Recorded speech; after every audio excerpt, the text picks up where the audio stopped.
बिल्कुल सामान्य आदमी को हम कैसे बताएंगे कि ब्लॉकचेन होता क्या है? That is a part of the life. कि जैसे हम बेसन के पकौड़े भी बना सकते हैं और बेसन के गुलगुले भी बना सकते हैं।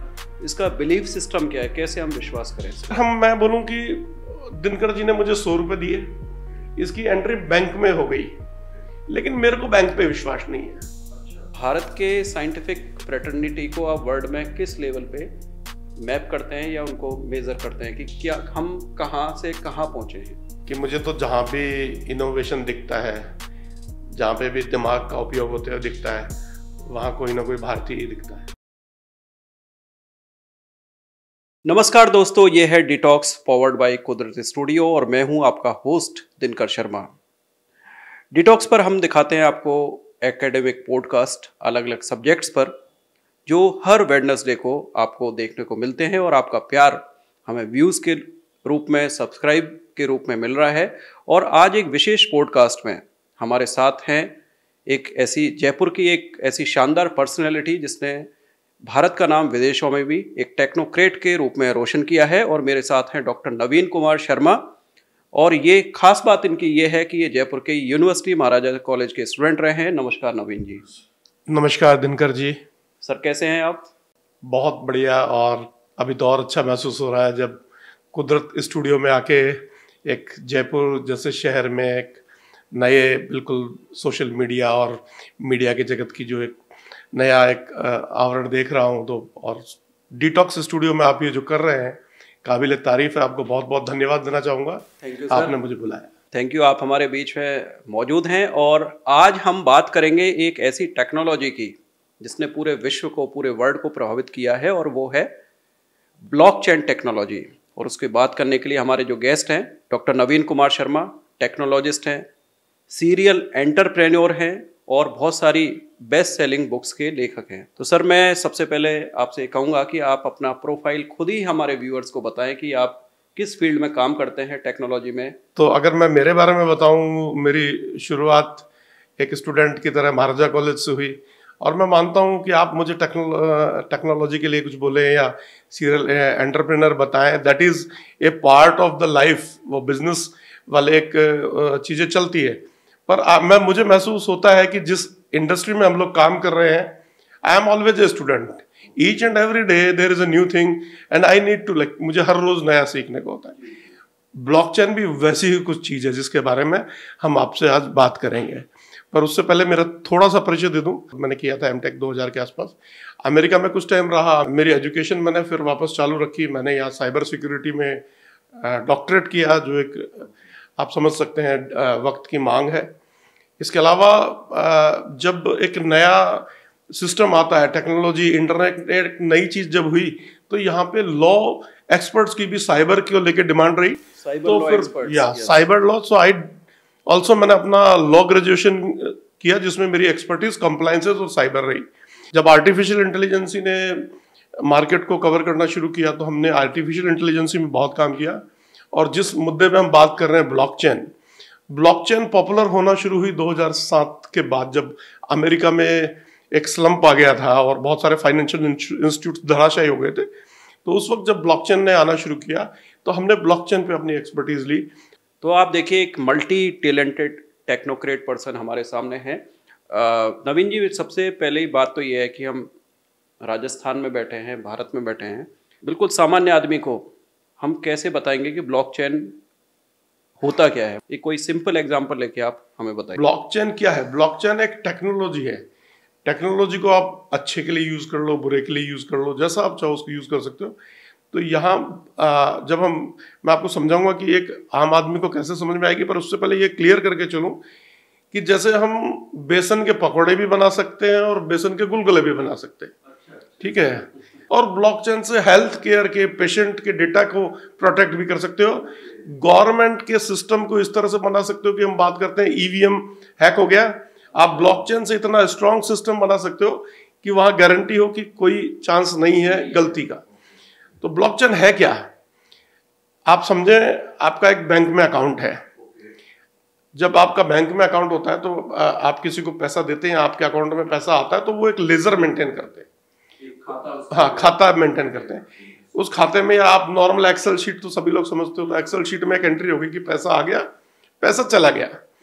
इस फाइल का कंट्रोल सेंट्रलाइज्ड का मतलब ये हो गया कि उस बैंक के पास में है। तो कल को उस बैंक के जो अथॉरिटीज हैं, जो ओनर्स हैं, कोई ना कोई इंडिविजुअल मैनेजर है जिसके कंट्रोल में चीजें, वो चाहे तो उस रिकॉर्ड को खत्म कर सकता है, हटा सकता है, तो वो वहां से गायब हो जाएगा। इसी को अगर मैं बोलूं कि दिनकर जी ने मुझे 100 रुपए दिए, इसकी एंट्री बैंक में हो गई, लेकिन मेरे को बैंक पे विश्वास नहीं है, ठीक है, तो मैं बोलता हूं कि बैंक को कि जो ये एंट्री हुई है इसकी एक कॉपी मुझे चाहिए और एक कॉपी दिनकर जी को चाहिए। अब अगर 3 कॉपी हो गई इस खाते की, इस लेजर के 3 रिकॉर्ड्स मेंटेन हम तीनों के पास हो गए, तो ये हो गया डिसेंट्रलाइज्ड। हाँ, अब अगर मैं चाहूं कि दिनकर जी ने पैसे नहीं दिए मुझे और मैं मेरे खाते, मेरे रिकॉर्ड में जो मेरे पास रिकॉर्ड है वहां से डिलीट कर दूं, तो भी आप 2 लोगों के पास रिकॉर्ड है। बैंक बोलेगी पैसा दिया, दिनकर जी बोलेंगे पैसा दिया। अगर बैंक कर दे तो हमारे पास है। तो ये क्या डिस्ट्रीब्यूटेड सिस्टम हो गया, जहां पे कि सेंट्रलाइज कंट्रोल खत्म हो गया। तो इस सिस्टम में 3 लोग ही नहीं, बहुत सारे लोग शामिल हो सकते 3 लोग मैंने एक एग्जाम्पल के लिए आपको बोला है, इसमें हजारों लाखों लोग शामिल होते हैं, और यही सक्सेसफुल कारण है ब्लॉकचेन के लोकप्रिय होने का। Same records with multiple locations distributed, so एक कंप्यूटर पे नहीं है, मेरे मोबाइल पे है, आपके मोबाइल पे है। एजुकेशन में हमारे स्टूडेंट्स को या हमारे जो एजुकेशनल इंस्टीट्यूट्स हमें जो देख रहे हैं, सुन रहे हैं, उनको हम कैसे बता सकते हैं कि एजुकेशन में ब्लॉकचेन टेक्नोलॉजी का यूज़ हो सकता है? देखिए, ब्लॉकचेन टेक्नोलॉजी का यूज़ हर इंडस्ट्री में होना है, पर एजुकेशन स्पेसिफिक मैं आपको बताता हूँ। मान लीजिए आपने किसी यूनिवर्सिटी से कोई कोर्स किया है या आपने कोई सर्टिफिकेट आपको इशू हुआ है, उस सर्टिफिकेट की ऑथेंटिसिटी आप कैसे प्रूव करेंगे? हो सकता है कि उसको फॉर्जरी करके किसी ने आपके नाम का, जैसे आपका सर्टिफिकेट है, अभी तो फोटोशॉप एडिटिंग करी, आपके नाम की जगह मैंने मेरा नाम डाल दिया, या आप ही ने परसेंटेज चेंज कर दी, नंबर चेंज कर दिए, या पास को फेल लिख दिया। बहुत सारी जो ये डॉक्यूमेंट में फॉर्जरी हो सकती है। एक सिस्टम ऐसा अगर ये ब्लॉकचेन में यूज कर लेते हैं, तो वो मार्कशीट, वो ईयर, वो नंबर, वो सारे के सारे एक ट्रांसपेरेंट सिस्टम में चले जाते हैं। कोई भी आदमी उस मार्कशीट को लेगा, उस पर QR कोड लगा होगा, उसको क्लिक करेगा और वो वेबसाइट पे जाके ऑथेंटिसिटी पता चलेगी कि साहब दिनकर जी ने इस ईयर में ये कोर्स किया है, इतने इनको नंबर मिले हैं और इतनी इनकी परसेंट बनी है। किसी को ब्लॉकचेन टेक्नोलॉजी किसी इंस्टीट्यूट को या किसी ऑर्गेनाइजेशन को डेवलप करनी है, तो इसको कैसे डेवलप किया जाता है और ऐसी क्या लैंग्वेजेस हैं या क्या इसका प्रोटोकॉल होता है इसको डेवलप करने का? अगर आप बोलते हो कि हमारे स्पेसिफिक रिक्वायरमेंट्स है, तो सबसे पहले तो हम कंसेप्ट पे जाते हैं। कंसेप्ट के बाद क्या होता है कि डिफरेंट तरीके की ब्लॉकचेन्स ऑलरेडी डेवलप हो रखी है। हर आदमी को, सबसे पहली चीज कि हर आदमी को ब्लॉकचेन बनाने की जरूरत नहीं है। ब्लॉकचेन तो एक प्लेटफॉर्म बन गया है, अब आप अपना सिस्टम उसके ऊपर डेवलप कर सकते हो। पर चूंकि आपका क्वेश्चन है कि हो सकता है किसी को अपनी ब्लॉकचेन, जैसे भारत बोले कि हमको तो सिर्फ हमारी एक इंडिया की एक ब्लॉकचेन बनाए जिसका सिर्फ इंडिया में एक्सेस हो, इंडिया से बाहर डेटा नहीं जाए, या किसी और ऑर्गेनाइजेशन को अपनी ब्लॉकचेन बनानी हो, तो 2 तरह की ब्लॉकचेन होती है। एक पब्लिक ब्लॉकचेन होती है जिसमें कोई भी पार्टिसिपेट कर सकता है, और एक प्राइवेट ब्लॉकचेन हो सकती है जिसमें इंडिविजुअल ऑर्गेनाइजेशंस खुद की ब्लॉकचेन इंटरनल डेटा अपना रख सकते हैं। तो जब आपको ब्लॉकचेन बनानी है तो कुछ टूल्स है, जैसे कॉस्मोस करके एक ऐसा सिस्टम आता है जिसको आप यूज करके इजीली ब्लॉकचेन बना सकते हो। पर आपको बिल्कुल हार्डकोर पूरी शुरू से अगर बनानी है तो कुछ लैंग्वेजेस है, जैसे रस्ट करके एक लैंग्वेज है, रस्ट, और इसके अलावा गोलैंग जो गूगल की बनाई हुई लैंग्वेज है, वो काफी फास्ट है। तो इस तरह की लैंग्वेज को यूज करके आप अपना खुद का ब्लॉकचेन सिस्टम डेवलप कर सकते हो। पर फिर मैं आपको बताना चाहूंगा कि ये it should also be accepted. अगर आप प्राइवेट बना रहे हो तो प्राइवेटली डिस्ट्रीब्यूटेड होनी चाहिए, एक सिस्टम से रन नहीं करेगी। और अगर पब्लिकली जाते हो तो पब्लिकली एक्सेप्टेड होनी चाहिए। हजारों लोग जब तक आपकी ब्लॉकचेन को इंस्टॉल करके, डाउनलोड करके कनेक्ट नहीं करेंगे, तब तक आपका ब्लॉकचेन का जो एक कॉन्सेप्ट है डिस्ट्रीब्यूटेड लेजर, वो सक्सेसफुल नहीं होता। सर, इसमें जैसे आपने बताया कि बना सकते हैं, अभी बहुत इनिशियल फेज में है, लेकिन फिर भी हजारों लोग जुड़े हुए हैं। इसका बिलीफ सिस्टम क्या है, कैसे हम विश्वास करें इसके ऊपर? इसका बिलीफ सिस्टम सर ये है कि किसी के भी कंट्रोल में नहीं है, पहली चीज। तो इसलिए मुझे पता है कि इसमें गड़बड़ नहीं होगी। हाँ, किसी भी एक आदमी के कंट्रोल में नहीं है। दूसरी चीज, कोई भी ट्रांजैक्शन कैंसिल नहीं हो सकता। एक एग्जांपल देता हूं मैं, आज की तारीख में अगर आपने मेरे को पैसा दिया, वो ट्रांजैक्शन अगर एक लेजर में है, सिंगल लेजर में, एक बैंक के कंट्रोल में, वो ट्रांजैक्शन सिस्टम से गायब हो सकता है।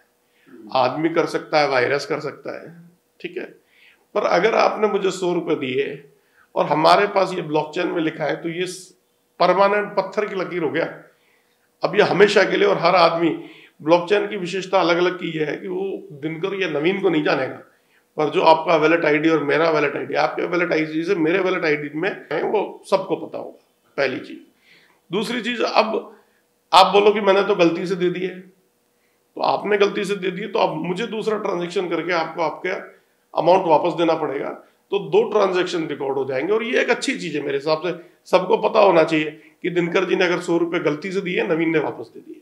ऐसा नहीं होना चाहिए कि दिया था, बैंक से गए थे, आपने बैंक को बोला, बैंक ने ट्रांजेक्शन डिलीट कर दिया, आपके अकाउंट में पैसे आ गए। ये जो ट्रांसपेरेंसी है, ये तो हम तो हमारे तो आज तो गवर्नमेंट ही ट्रांसपेरेंट गवर्नमेंट बनाने की बात करती है। ई गवर्नेंस की जो बात हो रही है, ई गवर्नेंस के लिए एक बहुत अच्छा टूल हो सकता है। बिल्कुल हो सकता है। ई गवर्नेंस के लिए, वोटिंग सिस्टम के लिए, इवन जो पब्लिक वेलफेयर की चीजें हैं, उनके लिए बहुत अच्छी चीजें हो सकती है।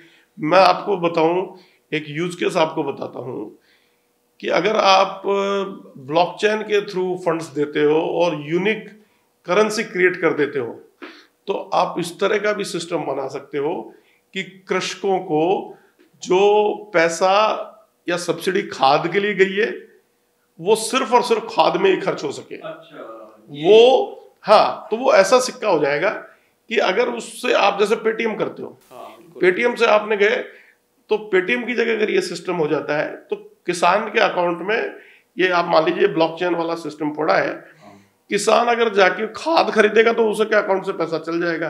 खाद खरीदने पे ही जाएगा। हाँ, पेटीएम की तरह, जैसे पेटीएम से तो आप कहीं भी दे दोगे, खाद में भी दे दोगे, वाइन शॉप में भी दे दोगे, दोनों जगह चल जाएगा। यूपीआई वगैरह। हाँ, यूपीआई वाला सिस्टम। लेकिन इसमें क्या है कि वो पैसा अगर आप खाद की दुकान पे दोगे तो चलेगा, और अगर आप वाइन शॉप पे दोगे तो वो एक्सेप्ट नहीं होगा। इस तरह के सिस्टम डेवलप किए जा सकते हैं। मतलब जिस हेड के लिए आपको मनी, हाँ, जिस हेड के लिए आपको मिला है, वही हेड पे आप ले जा सकते। इसके टोटल रिकॉर्ड ट्रैक रहता है कि गवर्नमेंट ने किसान को दिया, किसान ने खाद खरीदने के लिए दिया, खाद वाले ने किसको दिया, वो पूरा ट्रेल चलता है। The best thing in blockchain की audit trail is always available. कोई भी ऑडिट कर सकता, कोई भी ऑडिट कर सकता है, पब्लिक ऑडिट कर सकता है। तो एक खास बात हमें पता चली कि ये पब्लिक ऑडिटिंग सिस्टम वो कहीं भी हम कर सकते हैं। चल, लैंड रेवेन्यू का ऑडिट करना हो, इंडिया के कुछ स्टेट्स में लैंड रेवेन्यू सिस्टम में जो भूमि की जो रिकॉर्ड है, राजस्व रिकॉर्ड है, उनको भी इससे ट्रैक किया जाए। बिल्कुल, उनको ट्रैक किया है। मैंने आपको बताया कर्नाटक में, बेंगलोर, कर्नाटक गवर्नमेंट के सारे लैंड रेवेन्यू रिकॉर्ड्स और लैंड रिकॉर्ड्स ब्लॉकचेन के ऊपर है। तो हमारा तो सारा फोकस एकेडमिक और स्टूडेंट्स पे रहता है, तो इसको कैसे सीखा जाए और कौन सिखाएगा इसको? देखिए, सबसे बड़ी बात तो ये है कि इसमें 2 तरह के सिस्टम है। एक हम बोलते हैं ब्लॉकचेन, जो बेसिक इंफ्रास्ट्रक्चर है। दूसरा हम बोलते हैं कि ब्लॉकचेन के ऊपर सॉफ्टवेयर बने, जिसको हम बोलते हैं web three okay, software, web 3 systems, web 3 applications. Web 3 applications का मतलब ये है कि आपका डेटा डिस्ट्रीब्यूट हो गया। हमारा पर्पस क्या है, हमको ये समझना पड़ेगा। हर आदमी को ब्लॉकचेन नहीं बनानी है, उनको वेब 3 एप्लीकेशंस बनानी है, उनको स्मार्ट कॉन्ट्रैक्ट्स बनाने हैं, उन यूजर एस्पेक्ट से हम बात। तो उसके लिए बहुत थोड़ी सी तो तैयारियां शुरू होगी। बाकी जैसे हम लोग भी यूनिवर्सिटी से बात कर रहे हैं, मैं खुद मेरी ब्लॉकचेन वाली किताब बहुत यूनिवर्सिटीज़ में चलना शुरू हुई है। इसके अलावा मैं खुद कई यूनिवर्सिटीज़ में जाके और इस पे हम सेशन दे रहे हैं। हम लोग ट्रेनिंग भी यूनिवर्सिटीज़ के साथ मिलकर प्रोवाइड कर रहे हैं, और यूनिवर्सिटीज़ के अपने खुद के करिकुलम में अब धीरे धीरे चीज़ें आने लगी है। आपने कभी सोचा है कि हम शब्दों से नहीं, दृश्यों से ज़्यादा याद रखते हैं? अब क्लास 10th की साइंस पढ़िए बिल्कुल नई स्टाइल में। टॉपर स्काई लाया है एनसीईआरटी हिंदी मीडियम पर आधारित एनिमेटेड चैप्टर मूवीज, जो हर टॉपिक को बना देगी एक शानदार फिल्म। अब साइंस सिर्फ किताबों में नहीं, आपकी स्क्रीन पर जिंदा होगी। कोर्स की कीमत मात्र 499 रुपए। टॉपर स्काई की ऐप अभी डाउनलोड करें गूगल प्ले स्टोर से या कॉल करें 8696196421 पर। हर चैप्टर एक मूवी की तरह, पढ़ो ऐसा जो दिल में उतर जाए। बिल्कुल। अभी आप जिक्र कर रहे थे आपकी बुक के बारे में, तो उस बुक का क्या नाम है और वो उसका आपने कब से ये सोच आई और उसमें हम क्या पढ़ सकते हैं? सर, बुक का नाम है ब्लॉकचेन अपॉर्चुनिटीज बियॉन्ड बिटकॉइन। हमने किताब में लिखा है, मैंने किताब में लिखा है, सबसे पहले तो आम आदमी कैसे समझ सके कोशिश की है, ब्लॉकचेन का कहाँ यूज हो सकता है, और उसके बाद हमने फिर और रियल इंडस्ट्री यूजेस पे हम फोकस करते हैं, जहाँ पे हम बताते हैं कि ब्लॉकचेन को एजुकेशन इंडस्ट्री में कैसे यूज किया जा सकता है, जो हमने ऑलरेडी डिस्कस किया। ब्लॉकचेन को हेल्थ केयर में कैसे यूज किया जा सकता है, पेशेंट के डेटा को कैसे प्रोटेक्ट किया जा सकता है, कैसे ट्रांसपेरेंट बनाया जा सकता है। फिर हम बात करते हैं ब्लॉकचेन को BFSI, बैंकिंग, फाइनेंस, इंश्योरेंस और सिक्योरिटीज में कैसे यूज किया। यहाँ बहुत अच्छे यूज केसेस आपको मिलेंगे। बहुत सारे जो अमेरिका के बड़े ऑर्गेनाइजेशंस हैं, फाइनेंस ऑर्गेनाइजेशन, वो ऑलरेडी अपनी ब्लॉकचेन यूज करना शुरू कर चुके हैं। इसके बाद फिर हमने बात करी आपके टूर्स एंड ट्रेवल्स में कैसे यूज हो सकता है। हाँ, तो हर जगह यूज हो सकता है। फिर ये जो एक हम सप्लाई चेन मैनेजमेंट की बात करते हैं, ये बहुत तो सप्लाई चेन मैनेजमेंट में आपको, अगर आप इसको यूज करते हो तो आप ये ट्रैक कर सकते हो कि मेक्सिको के एक गांव में अवाकाडो के एक पेड़ से एक जो अवाकाडो आया है, वो कहाँ से कैसा घूमता है, वो किसी एक कंटेनर में गया होगा, किसी एक बॉक्स में गया होगा, कैसे घूमता घामता एक अवाकाडो को जयपुर में किस शॉप से वो बिका है। अच्छा, that is what the supply chain possibilities are there. ये तो काफी आपने एडवांस बात बताई और ये वास्तव में हो रहा है आज। बिल्कुल हो रहा है। बहुत सारी सप्लाई चेन में बहुत सारे ऑर्गेनाइजेशंस ऑलरेडी यूज करना शुरू कर चुके हैं।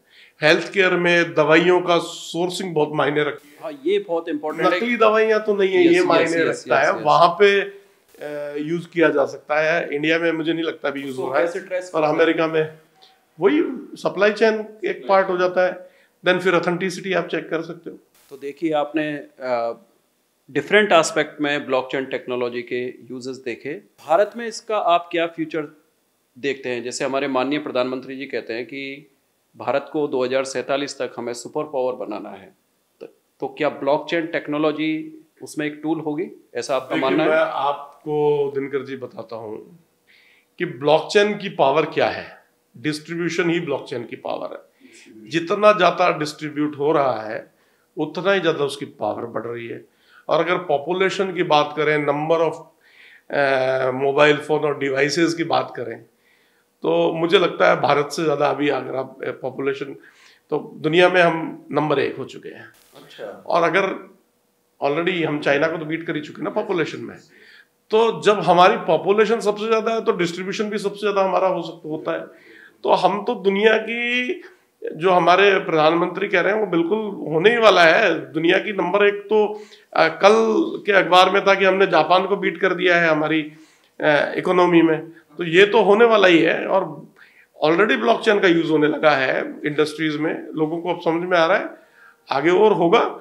और मुझे लगता है कि जैसे कुछ बैंक्स ने अभी इस तरह का एक इनिशिएटिव लिया है, जहाँ पे उन्होंने अपना खुद का एक कंसोर्टियम बना लिया है, जहाँ पे वो खुद की एक ब्लॉकचेन डेवलप करके डेटा वहां पे लाना शुरू कर दिया है उन्होंने। डेटा अगर आप शेयर भी करना शुरू कर देते हो, एनोनिमस डेटा, मतलब जिससे कि आपको मालूम है आर्टिफिशियल इंटेलिजेंसी के लिए data is a gold. Yes. तो आज हम जब बात करते हैं 2047 के हमारे प्रधानमंत्री के विजन की, तो मुझे माफ कीजिएगा पर मैं ब्लॉकचेन एक बहुत बड़ा प्लेटफॉर्म है, पर हम बात करते हैं कि जब चीजों को जोड़ के चलते हैं तो वो अपने आप में बहुत बहुत बड़ी चीज हो जाती है। तो आर्टिफिशियल इंटेलिजेंसी को और ब्लॉकचेन को जब आप जोड़ देंगे तो ये तो बिल्कुल सोने पे सुहागा होने वाला है। मैंने खुद ने एक कॉन्सेंसस डेवलप किया है, एक ब्लॉकचेन को wisdom.ai करके एक ब्लॉकचेन सिस्टम बनाया है जो AI को यूज करता है, जहां पे आप आर्टिफिशियल इंटेलिजेंसी को कलेक्ट करके और रीशेयर करते हो। हाँ, तो आज आपने या आपके डिवाइसेस ने क्या लर्न किया वो एक ब्लॉकचेन पे चला जाता है। इसका कोई एग्जांपल दे सकते हैं? रीशेयरिंग बिल्कुल, आपका एग्जांपल मैं दे सकता हूँ। तो मानिए कि आपके मोबाइल फोन में एक फायरवॉल सिस्टम लगा हुआ है जो अटैक को डिटेक्ट कर लेता है। एक नए तरीका का अटैक आया, वो डिटेक्ट कर, मालवेयर को डिटेक्ट कर लिया उसने, और ये एक एआई एल्गोरिथम के थ्रू उसने डिटेक्ट किया।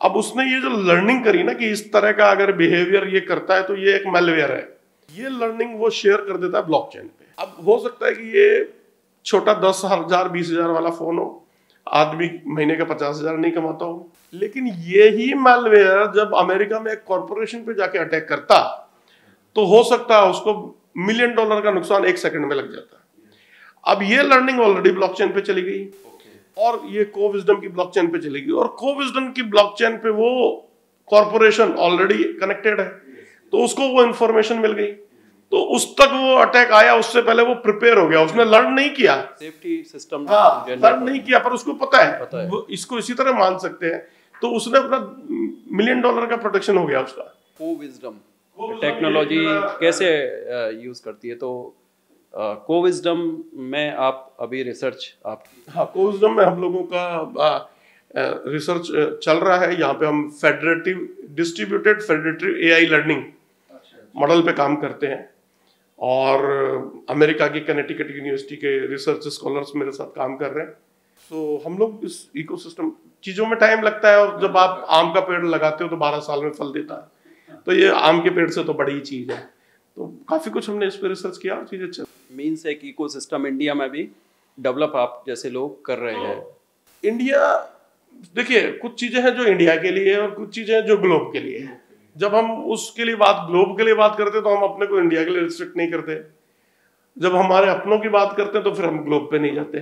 तो दोनों अलग अलग चीज़ें हैं, कुछ चीज़ें जो इंडिया के लिए वो इंडिया के लिए, पर जो लर्निंग है अगर मैं सिर्फ इंडिया वाले सीखे आपस में शेयर करें तो लिमिटेड होगी। अगर पूरी दुनिया करे, हाँ, ज्ञान तो जितना है, हम तो वसुधैव कुटुंबकम में बिलीव करते हैं, तो ज्ञान भी सबके लिए है। अभी हमने आपसे इस टेक्नोलॉजी की जानकारी बहुत इजी वर्ड्स में ली। हम सम अप करें उससे पहले एक जो क्वेश्चन मेरा हमेशा ही रहता है, आपने भारत का भी साइंटिफिक फ्रेटर्निटी और साइंटिफिक इकोसिस्टम देखा है, और यूरोप का, यूएस का भी साइंटिफिक इकोसिस्टम देखता है।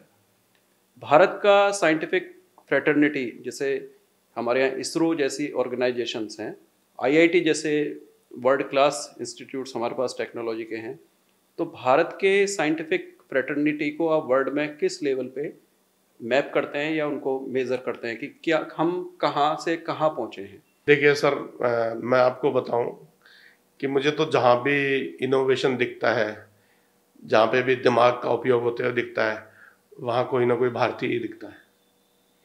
जब मैं गूगल में था तो मुझे सुंदर पिचई दिखे। अच्छा, गूगल में काफ़ी आता जाता रहता था, तो कहीं ना कहीं मैं तो ये मानता हूँ कि चाणक्य भारत में पैदा हुए थे, चाणक्य भारतीय थे। हमारा जो दिमाग चलता है वो चाणक्य की तरह चलता है, और हम सुंदर पिचई ने गूगल को दुनिया में सॉफ्टवेयर कंपनियों का राजा बना दिया। सॉफ्टवेयर कंपनियों का राजा, हाँ, Google is a king and Sundar Pichai is the mind behind that. Okay, so everywhere you will see the innovation, the active logic is an Indian mind, that is एक हिंदुस्तानी दिमाग ही सब कुछ चला रहा है। मुझे ऐसा लगता है हिंदुस्तान में क्या है कि चूंकि हम काफी साल गुलाम रहे, तो एक अपॉर्चुनिटीज की कमी रही हमारे को डेवलप करने की। हाँ, कॉन्फिडेंस लेवल कम था, अपॉर्चुनिटीज भी नहीं थी। पर पिछले कुछ सालों में स्पेशली दिस स्टार्टअप इकोसिस्टम जिस हिसाब से ग्रो कर रहा है, स्टार्टअप इकोसिस्टम की हम बात करें, अमेरिका कैलिफोर्निया में हम मानते हैं कि दुनिया के सबसे बेहतरीन स्टार्टअप सबसे अच्छी सर्वाइवल रेट के साथ होते हैं। वहाँ का स्टार्टअप रेट है कि 100 में से एटलीस्ट 1.5 से 2 स्टार्टअप सक्सेसफुल हो जाते हैं।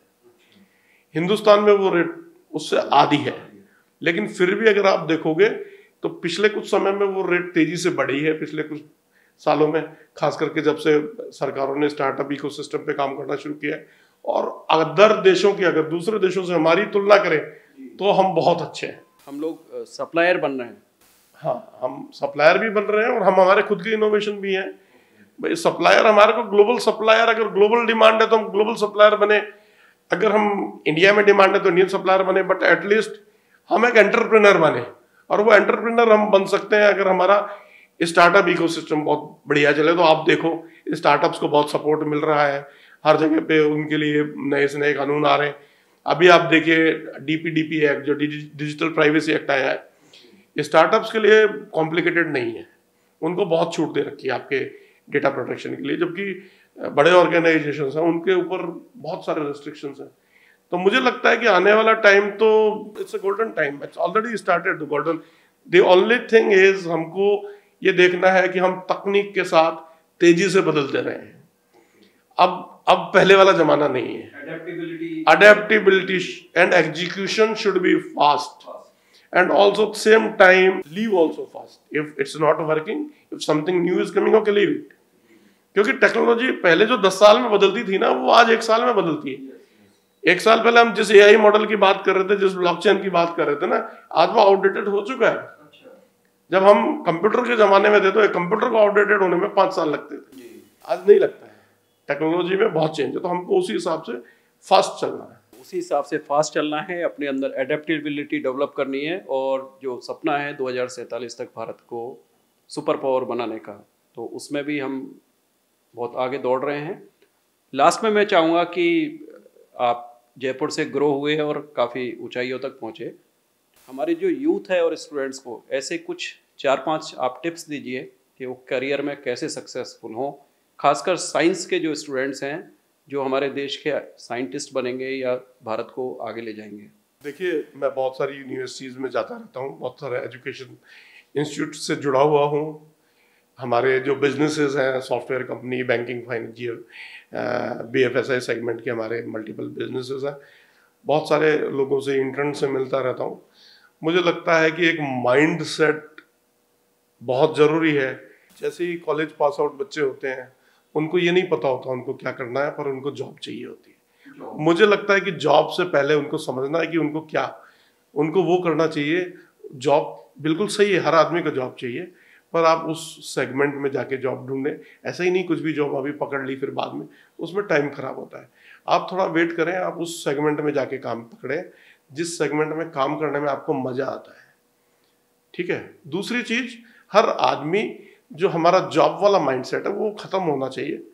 एंटरप्रेन्योरशिप माइंडसेट नहीं है अभी भी उस लेवल का जितना होना चाहिए। तो आपसे मेरी ये रिक्वेस्ट है, सभी, मैं खास करके आप साइंस के छात्रों से बात करें, इनोवेशन की बहुत बहुत गुंजाइश है। आप आइडियाज़ को इम्प्लीमेंट करें। आप अपने कॉलेजेस में, स्कूल्स में आपके स्टार्टअप इंक्यूबेशन सेंटर्स बने हुए हैं, उनमें जाएं। और सबसे बड़ी चीज़ आपको ये समझना पड़ेगा कि no one is perfect, right. So जब आप एंटरप्रेन्योरशिप, जब आप स्टार्टअप में जाते हैं, तो आप अकेले नहीं, आप एक टीम के साथ काम करें। एक अच्छे फाउंडर्स की टीम बनाएं। जब फाउंडर्स की टीम की बात करता हूँ, आप टेक्नोलॉजी में अच्छे हैं, पर क्या आप बेचने में भी अच्छे हैं? नहीं। आप अच्छा बना सकते हो, इनोवेट कर सकते हो, पर बेचने वाला आपका दूसरा साथी होना चाहिए जो बाजार में जाके बेचे उसको। फाइनेंस मैनेज करने वाला आपका तीसरा साथी होना चाहिए। और ये तीनों चारों साथी जो भी आपके हैं, इसके लिए आपको कहीं दूर नहीं जाना पड़ेगा। आप इंजीनियरिंग कॉलेज में, आप देखो MBA का आपका कोई स्टूडेंट होगा, साथ में होगा आपके, आप उसको साथ में टीम में लो। आपका कोई कॉमर्स का होगा या फाइनेंस का कोई लड़का बच्चा होगा, साथ में उसको लो, मिल के काम करो। और टेक्नोलॉजी में तो कोई ज़्यादा बड़े इन्वेस्टमेंट्स की जरूरत नहीं है। तो इन्वेस्टमेंट के पीछे, स्टार्टअप्स क्या इन्वेस्टमेंट के पीछे, वेंचर कैपिटलिस्ट के पीछे भागते हैं। मोस्ट ऑफ द टाइम जरूरत ही नहीं होती। एक छोटा सा MVP बना के रेवेन्यू मॉडल पे आ जाए, इन्वेस्टर्स तो खुद आपके पीछे भागेंगे। इन्वेस्टर आपके पीछे भागेंगे अगर आपका जो माइंडसेट है वो एंटरप्रेन्योरशिप का है, जो केवल जॉब सेंटर्ड नहीं है। तो ये बताया जाता है कि जॉब सीकर नहीं मत बनो, जॉब गिवर बनो। ऐसा माइंडसेट हमें रखना पड़ेगा। तो फ्रेंड्स, आज के पॉडकास्ट में जो पर्सनालिटी हमारे सामने बैठी हैं, doctor Naveen Kumar Sharma, high class technologist, serial entrepreneur, काफ़ी सारी टेक्नोलॉजी की बुक्स के लेखक। नवीन जी सर, आपको बहुत बहुत धन्यवाद, आप हमारे शो पर आए और काफ़ी बातें आपने सरल तरीके से बताई। दिनकर जी, ये मैं आपको धन्यवाद देना चाहूँगा। ये मेरा सौभाग्य है कि आप लोगों के साथ मिलने का मौका, बैठने का मौका मिला है, मिलने का, बात करने का मौका मिला है। कुदरत स्टूडियो को भी धन्यवाद देना चाहूँगा, और आप सभी दर्शकों को शुभकामनाएं दूंगा आपके बेहतर भविष्य की। तो दोस्तों, आप देख रहे थे हमारा पॉडकास्ट जो लाइव होता है हर वेडनेसडे को कुदरत स्टूडियो से। मैं डिटॉक्स से दिनकर शर्मा आप सबको दोबारा से थैंक यू बोलूँगा। आपके प्यार और स्नेह के और सपोर्ट की हमें ज़रूरत है। आप देखते रहिए डिटॉक्स पावर्ड बाय कुदरत स्टूडियो। Thank you.